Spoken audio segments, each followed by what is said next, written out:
കോതമംഗലത്ത് കിണറ്റിൽ വീണ കാട്ടാനയ്ക്കായുള്ള രക്ഷാപ്രവർത്തനം വൈകുന്നു. പുലർച്ചെയോടെ വീണ കാട്ടാനയെ ഇതുവരെ പുറത്തെത്തിക്കാനായില്ല. ഇതിനിടെ സ്വയം രക്ഷപ്പെടാനും ആനയുടെ ശ്രമമുണ്ടായി. ഇതോടെ പ്രദേശത്തുള്ളവരെ സുരക്ഷിത സ്ഥാനത്തേക്ക് മാറ്റി. ആനയെ മയക്കുവെടിവെച്ച് പിടികൂടണമെന്നാണ് നാട്ടുകാരുടെ ആവശ്യം. സ്ഥലത്ത് വരണം.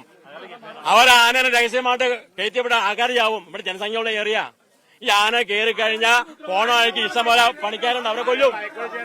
അപ്പൊ ഈ ചെയ്യുന്നത് തെറ്റാണ്. ആനേനെ മയക്കോടി വെക്കണം, അതാ വേണ്ടത്. എന്തുകൊണ്ട് മയക്കോടി വെച്ചുകൂടാ ആനേനെ? ഇന്ന് ന്യായമായ ആവശ്യമില്ലേ?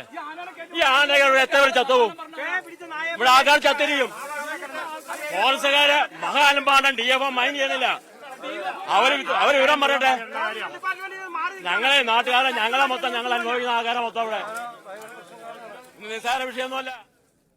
സിജോ വർഗീസ് ഉണ്ട് വിവരങ്ങൾ നൽകാനായി. സിജോ, രാവിലെ മുതൽ തുടങ്ങിയ ശ്രമഫലങ്ങളാണ് ആനയെ രക്ഷപ്പെടുത്താൻ. പക്ഷേ ഇതുവരെ പുറത്തെത്തിക്കാൻ കഴിഞ്ഞിട്ടില്ല. ഒരു വശത്ത് നാട്ടുകാർ വലിയ പ്രതിഷേധത്തിലാണ്. മയക്കുവെടിവെച്ച് പിടികൂടണമെന്നാണ് ആവശ്യപ്പെടുന്നത്. അധികൃതർ ഇനി എന്ത് നടപടികളാണ് എടുക്കാൻ പോകുന്നത്?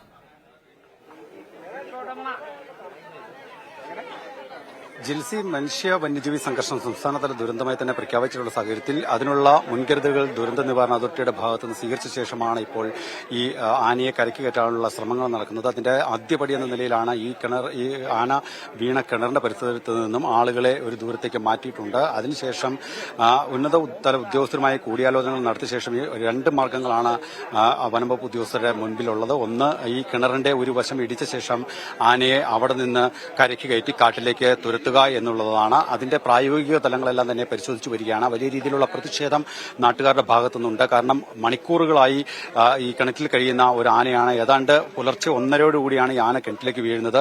ആന കിണറ്റിൽ വീണ ശേഷം അവിടെ നിന്ന് പിന്നെ പ്രാണരക്ഷാർത്ഥം ഇത് കരയ്ക്ക് കയറിയാൽ എങ്ങനെ ഓടും, ഏത് വഴിക്ക് പോകും എന്നുള്ള കാര്യത്തിലൊന്നും തന്നെ ഇതുവരെ ഒരു മുൻകൂട്ടി പറയാൻ പറ്റുന്ന സാഹചര്യമല്ല. അതുകൊണ്ട് തന്നെ വലിയൊരു അപകട സാധ്യതയുള്ളതിനാൽ ആനയെ മയക്കുവെടി വെച്ച് പിടികൂടി ഇവിടെ നിന്ന് മാറ്റണമെന്നൊരാവശ്യമാണ് പ്രധാനമായും നാട്ടുകാർ മുമ്പോട്ട് വെക്കുന്നത്. അക്കാര്യത്തിലുള്ള ചർച്ചകൾ നടന്നു വരികയാണ്.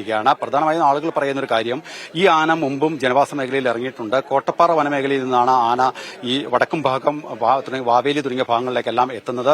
ഈ ആന മുമ്പും ജനവാസ മേഖലയിൽ ഇറങ്ങിയിട്ടുണ്ട്. നിരവധി ആളുകൾ ഈ ആനയുടെ മുമ്പിൽ പെട്ടിട്ടുണ്ട്. ആനയെ ഓടിക്കാനുള്ള ശ്രമം നടത്തിയാൽ ആൾക്ക് നേരെ പാഞ്ഞെടുക്കുന്ന സ്വഭാവമുള്ള ആനയാണ്. നിരവധി ആളുകൾ തലനാരിഴയ്ക്കാണ് രക്ഷപ്പെട്ടത്. അതുകൊണ്ട് ഈ ആനയെ ഇവിടെ നിന്ന് പിടികൂടി മാറ്റണമെന്ന ആവശ്യം നാട്ടുകാർ പ്രധാനമായും മുമ്പോട്ട് വയ്ക്കുന്നു. മറ്റൊരു കാര്യം, ഈ കിണർ എന്ന് പറയുന്നത് പ്രദേശത്തെ 25ഓളം ആളുകൾ കുടിവെള്ളത്തിന് ഉപയോഗിക്കുന്ന ഒരു കിണറാണ്. അതുകൊണ്ട് തന്നെ കിണർ വൃത്തിയാക്കി നൽകേണ്ടത് അടിയന്തരമായി പരിഗണിക്കപ്പെടേണ്ട ഒരു കാര്യം തന്നെയാണ്. കുടിവെള്ളക്ഷാമം നേരിടുന്ന പ്രദേശമാണ്. അതുകൊണ്ട് തന്നെ ഈ കിണർ വൃത്തിയാക്കുന്ന കാര്യത്തിൽ ഒരു തീരുമാനം ഉണ്ടാകണം. മറ്റൊന്ന്, ഈ ഭാഗത്തേക്ക് വാഹനം കടന്നു വരണമെങ്കിൽ സമീപത്തെ കൃഷിയിടങ്ങളിലൂടെ വേണം വാഹനം കടന്നു വരാൻ. അതുകൊണ്ട് തന്നെ കൃഷികൾ നശിപ്പിക്കേണ്ട ഒരു സാഹചര്യം ഉണ്ടാവും. അതിന് നഷ്ടപരിഹാരം നൽകുന്ന കാര്യത്തിലും വ്യക്തത വരേണ്ടതുണ്ട്. ഇത്തരം കാര്യങ്ങൾ അടിയന്തരമായി പരിഗണിക്കപ്പെട്ടാൽ മാത്രമാണ് ഈ രീതിയിൽ ആനയെ കരയ്ക്ക് കയറ്റുന്ന കാര്യത്തിലേക്ക് ഒരു തീരുമാനമാകൂ. മറിച്ച് അല്ല എങ്കിൽ ആനയെ മയക്കുവെടി വെച്ച് പിടികൂടുന്ന തരത്തിലേക്ക് പോകണമെന്നാണ് നാട്ടുകാർ മുമ്പോട്ട് വെക്കുന്നത്. എന്തായാലും കോതമംഗലത്ത് കിണറ്റിൽ വീണ ആനയെ രക്ഷിക്കാനുള്ള ശ്രമങ്ങൾ തുടരുകയാണ്. ഒരു വശത്ത് നാട്ടുകാർ ആനയെ മയക്കുവെടി വെക്കണമെന്ന് ആവശ്യപ്പെട്ടുകൊണ്ട് പ്രതിഷേധവും ശക്തമാക്കിയിരിക്കുകയാണ്. സിജോ വർഗീസാണ് വിവരങ്ങൾ നൽകിയത്.